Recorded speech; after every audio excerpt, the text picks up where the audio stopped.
जय श्री कृष्ण। देखिए, आज हम बात करेंगे 20 से 26 अक्टूबर के वीक में कैसा आपका वक्त रहने वाला है। बहुत सहयोग मिल रहा है आप लोगों का, लेकिन आप हमारे चैनल को सब्सक्राइब नहीं कर रहे हैं। व्यू बहुत आ रहे हैं, लोग देख रहे हैं, बहुत अच्छे कमेंट आ रहे हैं, पसंद कर रहे हैं, लेकिन सब्सक्राइब करेंगे हमारा मनोबल बढ़ेगा, हम आपको और ज्योतिष की भ्रांतियां दूर करने की कोशिश करेंगे। तो मेष राशि के बारे में बात करते हैं। मेष राशि में सबसे बड़ी खास बात क्या चल रही है कि मंगल अपने स्थान पर दृष्ट हैं। बुध मंगल और सूर्य का कॉम्बिनेशन चल रहा है। सूर्य तुला राशि में वर्गोत्तम में है, तो पंचमेश सूर्य सप्तम में आके वर्गोत्तम में है। मंगल बुध यहाँ भी साथ में है और नवांश में भी साथ में है, तो ये बड़ा क्लोज कंजंक्शन का कॉम्बिनेशन है जो आपके माइंड को स्टिफ रखे हुए है। आपको ध्यान रखना है, थोड़ा सा किसी भी चीज को लेके स्टिफ अडमेंट नहीं होना है, खास तौर पे अपने रिलेशनशिप्स को लेके, मैरिटल हो या बिजनेस रिलेशनशिप हो। थोड़ा सा फ्रीजिंग आपके रिलेशन में आ सकती है, थोड़ा पेशेंस रखेंगे, 10-15 दिन के अंदर ही जैसे ही क्लोज जो ग्रह हैं ये दूर होंगे, आपको उसमें रिलीफ मिल जाएगा।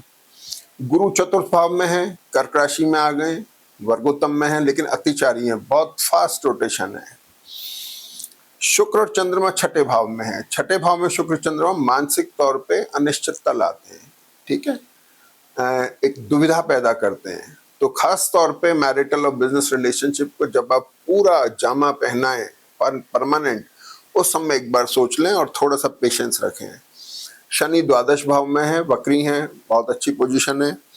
जो कन्या राशि के चंद्रमा आपके आए हैं 20 अक्टूबर के बाद से, शनि और चंद्रमा का कॉम्बिनेशन रीडिफाइनिंग मोड बना रहा है, पुनर्विचार कर रहा है हर चीज पे। किस किस पे कर रहा है? मैरिटल और बिजनेस रिलेशनशिप पे, अपनी फैमिली हो गई, आपके फाइनेंशियल मैटर्स हो गए, डेट्स हो गए, आपके एक्सपेंसेस हो गए, इन सब के बारे में बड़ा सोच विचार सा चल रहा है। मंगल और बुध और सूर्य का सबसे ज्यादा स्ट्रॉन्ग कॉम्बिनेशन है। ये कॉम्बिनेशन एक तरफ तो जहां एग्रेशन ला रहा है, दूसरा चंद्रमा से सेकंड हाउस में होने की वजह से थोड़ा इरिटेशन भी दे सकता है, तो थोड़ा ध्यान रखने की जरूरत है, क्योंकि सूर्य के ऊपर राहु की दृष्टि है। राहु की जो दृष्टि है सूर्य को थोड़ा इरिटेटिंग मोड में ला रही है। सूर्य इरिटेट हुए तो पंचमेश इरिटेट हुआ, जो आपके विद्या बुद्धि संतान का कारक है। तो इस वीक में जब ये पोजीशन बन रही है, तो आपका इरिटेशन को आपको कंट्रोल रखना है, एडमेंट नहीं होना है, एग्रेसिव नहीं होना है, बोलने में बहुत डायरेक्ट नहीं होना है, ठीक है, नहीं तो आपके प्रोफेशन और बिजनेस पे फर्क पड़ जाएगा। शनि जो है द्वादश भाव में है, शुक्र और चंद्रमा के साथ में, प्रोफेशनल पार्ट पे भी रिडिफाइनमेंट है फॉर द बेटर पॉइंट, क्योंकि गुरु की दृष्टि शनि के ऊपर है। शनि बड़े एक्सप्लोरिंग मोड में है इस समय, तो एक बहुत अच्छा साइन है। और अगर आपकी जन्मपत्री की दशाएं अच्छी हैं तो जन्मपत्री आपको बहुत अच्छा फायदा देने वाली है। अब आ जाते हैं कि चंद जहां पर हम देखेंगे तो बुध और शुक्र का एक एक्सचेंज चल रहा है। तो एक्सचेंज कहाँ चल रहा है? 6th और 7th हाउस में, जिसके साथ 8th लॉर्ड भी है, जिसके साथ 5th लॉर्ड भी है। अफेयर जो होते हैं अमूमन ये इसी कॉम्बिनेशन के साथ में होते हैं, उस पर बहुत ज्यादा स्ट्रिक्ट नहीं होना है, थोड़ा पेशेंस रखें, इस दौर को निकल जाने दें, इसके बाद डिसीजन लेके उसे फाइनल जामा पहना है। यानी आपके रिलेशनशिप में चेंजेस आ रहे हैं, ठीक है ना, आउट ऑफ द वे जाके कुछ चीजें आ रही हैं सामने, तो थोड़ा ध्यान रखने की जरूरत है। चंद्रमा और बुध का भी आगे कॉम्बिनेशन आ गया, तो थोड़ा सा आपको उस पार्ट पर बहुत ज्यादा इमोशनल कर रहा है, तो इस चीज का थोड़ा सा ध्यान रखना है। मंगल चूंकि लग्नेश है, अष्टमेश है, तो थोड़ा दर्द वर्द की परेशानियां हो सकती है। सीवियर कॉन्स्टिपेशन कंजंक्शन का टाइम है, तो फाइनेंशियल कंजंक्शन, पैसे की कमी, फिजिकल कंजंक्शन में दर्द वगैरह हो गए, कॉन्स्टिपेशन हो गया, उस एसिडिटी की वजह से परेशानी रहना। और इसके बाद फाइनली मेंटल कंजंक्शन, एक मेंटल, फिजिकल और फाइनेंशियल, 3 तरह के असर जन्मपत्री के आते हैं।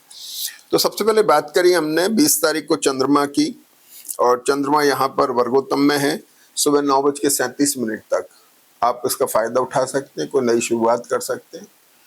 तो किसी भी तरह की कोई, उसके बाद में आगे काम चलता है, शुरुआत का समय बहुत अच्छा है, आप इसे काम में ले सकते हैं। 21 तारीख को चंद्रमा 9:37 तक वर्गोत्तम में है। अब आ जाते हैं 22 तारीख पे। 22 तारीख पे चंद्रमा तुला राशि में है। तुला राशि में जैसे ही चंद्रमा आते हैं तो इस एक्सचेंज के साथ में है, लेकिन सूर्य बुध मंगल के साथ में थोड़ा सा चंद्रमा में एग्रेशन आ गया। बुध के साथ में इमोशनल तो हो रहे हैं, दर्द वर्द की तकलीफें, पैरों में दर्द होना, स्पाइन में पेन होना, सिर में तकलीफ, ये सब चीजें हो सकती हैं। पेशेंस रखें, एक्यूट एसिडिटी के योग हैं, कॉन्स्टिपेशन के योग हैं, थोड़ा फाइबर रिच डाइट लेंगे, ठीक हो जाएगा। तो चंद्रमा जैसे ही तुला राशि में आ जाते हैं, फ्रीज हो गए। यहाँ पे पंचमेश के साथ में चंद्रमा है, चंद्रमा फ्रीज हो गए, माइंडसेट आपका फ्रीज हो गया, स्ट्रेस बढ़ गया, टेंशन बढ़ गई। परेशान होने की जरूरत नहीं है। Marital, business relationship, profession, properties, asset, travel, इनको लेकर के स्ट्रेस आ गया। ठीक है, अब आ जाते हैं 22-24 तारीख को चंद्रमा बदले और वृश्चिक राशि में आ गए। अब चंद्रमा यहाँ पर बदल गए। जैसे ही चंद्रमा यहाँ पर आते हैं चीजें बदलती हैं। गुरु की दृष्टि हो गई, गुरु की दृष्टि हो गई, और गुरु की दृष्टि होने के बाद में चंद्रमा वृश्चिक राशि में भी आ गए। और दूसरा एक खास बात ये होगी कि राहु जो वृषभ नवांश में थे, जो उच्च नवांश में चल रहे थे, वो मेष नवांश में आ गए। मेष नवांश का राहु ठीक नहीं होता, ये इंसान को यूज करवाता है। यानी आप अब कैसे काम में प्रवृत्त हो रहे हैं, जहां आपको लोग काम में लेंगे, यानी आपका काम का प्रेशर बढ़ जाएगा थोड़ा सा। चतुर्थी षष्टम में आ गए, ट्रैवल की कारक है, प्रॉपर्टी का रिशफल हो सकता है, शेयर मार्केट में जो लोग डील करते हैं खरीद फरोख्त कर सकते हैं, ये चीज हो गई। इसके साथ में 2-3 घटना और हुई कि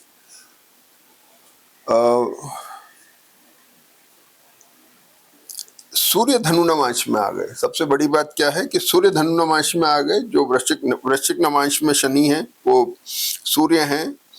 सूर्य 21 तारीख को वृश्चिक में आ गए, नहीं वर्गोत्तम का योग खत्म हुआ, और अब धनु नवांश में जैसे आ गए, शुक्र बुध का कॉम्बिनेशन है। सांस की तकलीफ जिन लोगों को लगी रहती है उनको विशेष ध्यान रखना चाहिए।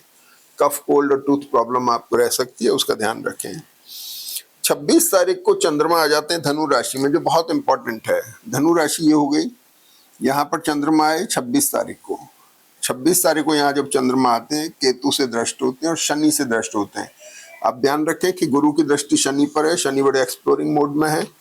यहाँ जाकर के आपका प्रॉपर्टी हो गई, आपका प्रोफेशन हो गया, ये सब फिर रिडिफाइनिंग मोड में चले गए। आप सेंसिबल हो रहे हैं, तीर्थ यात्रा भी हो सकती है, धर्म के प्रति आस्था, रुचि हो रही है, किसी तरह के उसमें किसी तरह की किसी अनुष्ठान या किसी इसमें प्रवृत्त हो सकते हैं।